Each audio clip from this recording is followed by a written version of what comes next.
warahmatullahi wabarakatuh. A'udzubillahi samiil 'aliim minasyaitonir rajim. Bismillahirrahmanirrahim. Alhamdulillahirabbil alamin wassalatu wassalamu ala asyrafil anbiya'i wal mursalin wa ala alihi wa sahbihi ajma'in. Radina billahi rabba wa bil islami dina wa bi Muhammadin sallallahu alaihi wasallam nabiyyan wa rasulan. Alhamdulillah, syukur pada Allah Subhanahu wa taala dapat bertemu lagi pada malam ini. Cuma lewat sikit, lewat sedikit pada malam ni. Sepatutnya 9 suku, tapi saya lambat sedikit. Baru balik daripada surau tuan-tuan. Di surau ada kelas pula, ada kuliah dah mula. Kuliah saya sendiri pun dah mula. Dan malam ni kebetulan saya tak ada kuliah pun. Saya pergi ke surau, ada kuliah. Itu mula cedak, dan kuliah kebetulan habis lambat pula sikit tuan-tuan. Pukul 9 baru dah habis. Jadi pas semayang tadi imam tak ada, kena naik imam pula. Jadi lambat sedikit tuan-tuan. Jadi mohon maaf, saya janji 9 suku tapi lambat sedikit. Sebab ni bila dah mula kuliah tuan-tuan, dia makan masa lah sedikit. Masa saya tu akan lari sedikit. Cuma masa sekarang ni, kalau kata saya kelas saya dah mula betul-betul, ni jadual saya dah mula masuk dah sikit-sikit. Belum penuh lagi lah, sebab biasa sebulan tu agak adalah cuti beberapa hari tuan-tuan. Adalah cuti beberapa hari, tak apalah.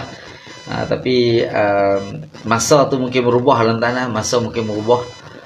Ni saya masih lagi bermula dalam 9 suku. Cuma malam ni lewat sebab daripada surau tadi. Bukan kuliah pun, bukan saya kuliah, orang lain kuliah. Tapi next nanti tuan-tuan, bila saya dah mula betul-betul kuliah, nanti kita tengok. Malam mula saya cuba habis. Sekarang ni SOP 45 minit tuan. Diberi masa selama 45 minit untuk kita boleh berkuliah, untuk ada majlis ilmu. Jadi biasanya lepas isyak sedikit je kita berhenti dah.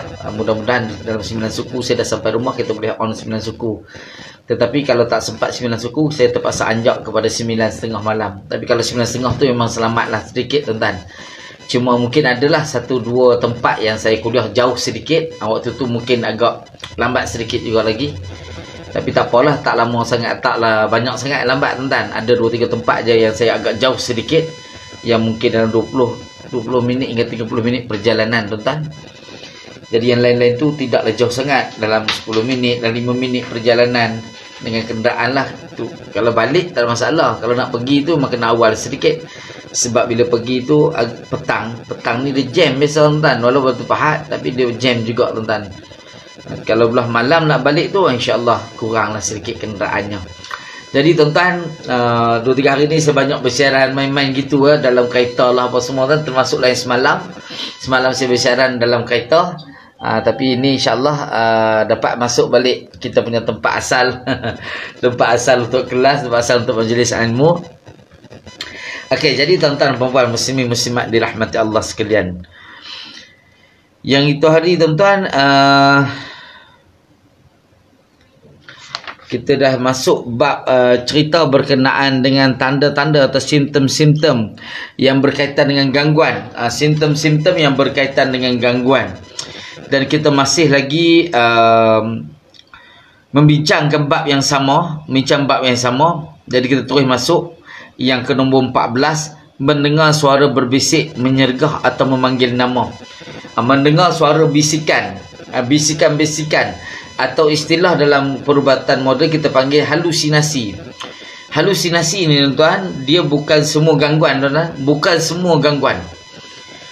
Punca asal daripada dia stres, punca asal. Tuan-tuan, punca asal daripada dia stres yang boleh menyebabkan kadang-kadang dia bawa kepada kemurungan. Biasa orang yang kemurungan ni dia selalu berhalusinasi. Dan bila mana dia dalam keadaan kemurungan, akal dia tak stabil. Minda dia tak stabil. Otak stabil lah, otak di situ je. Tapi fikiran dia, akal dia, minda dia tak stabil. Jadi bila tak stabil tuan-tuan, orang yang begini dia macam hayal. Dia tidak hayal tapi macam hayal tuan-tuan. Kadang-kadang dia membebel seorang-seorang. Kalau sama juga tuan-tuan, bebel seorang-seorang ni tak semua juga kena gangguan. Dia kadang-kadang apa dia? Rawatan. Mana ada penyanyi?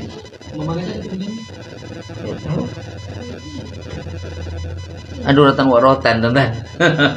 Tak apa, nanti suruh duduk dulu. Saya tak pasti. Saya rasa saya tak ada ambil temu janji rawatan malam ni tuan-tuan. Saya tak ada ambil temu janji. Jadi tuan-tuan dan puan-puan muslimin muslimat dirahmati Allah sekalian. Dia tak semua gangguan tuan-tuan lah. Tak semua gangguan.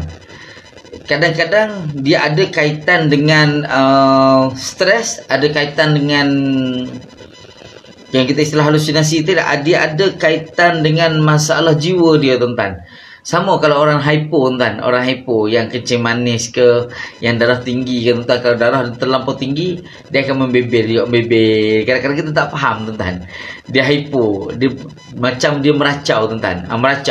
Meracau ni bukan semua gangguan jin tuan-tuan, tak. Kadang-kadang dia berpunca daripada masalah-masalah yang disebutkan tadi tuan-tuan. Kadang-kadang darah dia terlampau rendah. Kadang-kadang gula terlampau tinggi pun sama juga jadi meracau. Kita istilah sebagai meracau lah tuan-tuan. Dan yang berhalusinasi ni tadi tuan-tuan, halusinasi yang melalui pendengaran tadi, dia tidak semestinya ada gangguan.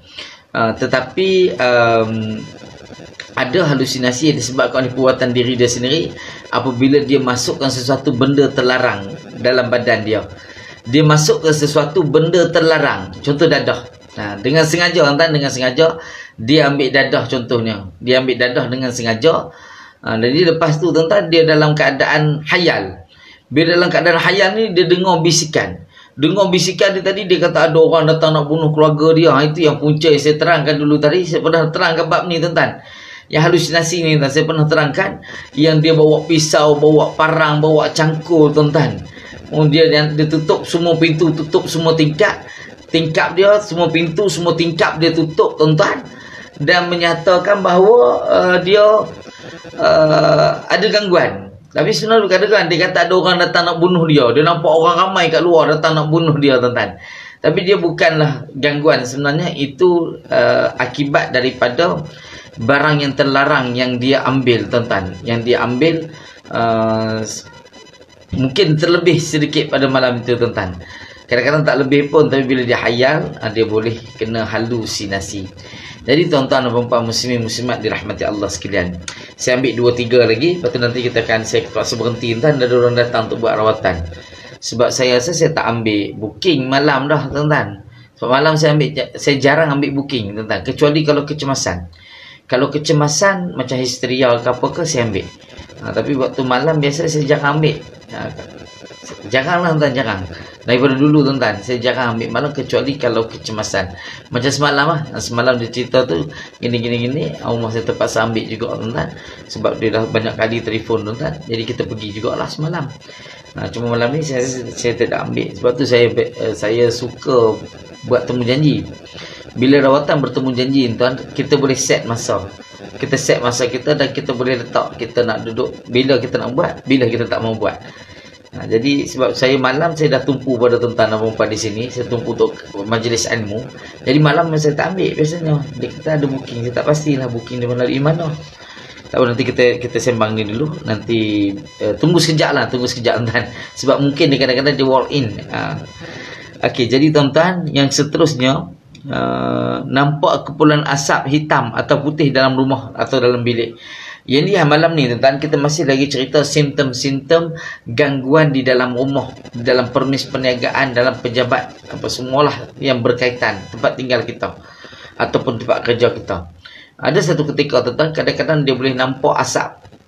Asap tu kadang-kadang warna hitam, asap tu kadang-kadang warna putih tuan-tuan. Dia boleh nampak asap-asap tadi, dia boleh nampak tuan-tuan. Nampak berasap dalam bilik, bukan kesan terbakar. Bukan asap yang kesan terbakar. Dia nampak sebitas lalu tuan-tuan. Lepas tu bila tengok lagi dah tak ada tuan-tuan. Dah tak ada. Pengalaman yang ni tuan-tuan, yang asap ni tuan-tuan, saya pernah jumpa sekali sewaktu saya buat rawatan di utara tanah air tuan-tuan. Waktu rawatan di utara tanah air, waktu buat rawatan dia berkaitan dengan saka tuan-tuan. Dia berkaitan dengan saka. Tengah-tengah buat rawatan tadi tuan-tuan, yang isterinya yang ada masalah tadi lah, yang orang masalah tadi, dia rasa dia berada di awang-awangan dan dia berdiri dan dia macam dia begitu tuan-tuan. Dan tuan-tuan, bukan sekadar dia rasa tuan-tuan, sebenarnya saya cukup terkejut tuan-tuan. Saya sendiri pun terkejut sebab pertama kali saya tengok tuan-tuan, dia naik hampir 2 kaki tinggi daripada lantai. hampir 2 kaki tinggi daripada lantai. Badan dia naik. Saya tak boleh nak fikir, tuan-tuan. Waktu tu saya sendiri pun terkejut. Sebab saya tak pernah jumpa situasi begitu. Saya biasa jumpa situasi histeria, larilah, jeritlah, menangislah, semua tu saya biasa jumpa, tuan-tuan. Dan bertukar jadi rimau lah, semua saya dah biasa jumpa. Yang itu sekali, tuan-tuan, dan itulah sekali saya jumpa, tuan-tuan. Dia boleh terangkat hampir 2 kaki tinggi daripada lantai. Terangkat. Dia berada di macam ada benda angkat lah, tuan-tuan, paling mudah. Dia dan bila habis dia sedar, tuan, dia jatuh. Lepas habis dia jatuh ke bawah, tuan. Suami dia ambil lah, tuan, angkat dia. Kemudian dia pun bercerita, dia kata masa buat rawatan, dia kata dia nampak ada asap banyak. Asap tu datang, main asap, tuan, asap tu yang menyebabkan dia rasa macam terapung. Dia terapung, dia rasa dia macam terapung, tapi dia terapung. Dia rasa, sebab dia tak sedar, dia rasa dia macam dia terapung, dia kata. Tapi memang dia terapung, tuan. Dia terapung di udara, naik hampir 2 kaki tinggi, tuan. Tinggi ya, tuan. Hampir. Bukan dia jingkit. Kalau jingkit tu kaki ada, tuan. Jari di bawah. Ni tak, tuan. Dia terangkat terus, tuan. Tapi pelan-pelan lah, dia terangkat pelan-pelan. Saya bila jadi tu, mula-mula saya terstop sekejap bacaan. Stop sekejap. Saya tengok isteri saya, saya tengok saya. Saya sambung balik bacaan. Sambung balik bacaan. Sambung balik sampailah habis rawatan, tuan-tuan. Sampailah saya habis rawatan tu tadi. Jadi tuan-tuan dan puan-puan muslimin muslimat yang dirahmati Allah sekalian. Jadi saya ambil setakat tu dulu, tuan-tuan, malam ni. Saya pun tak jangka pula orang datang.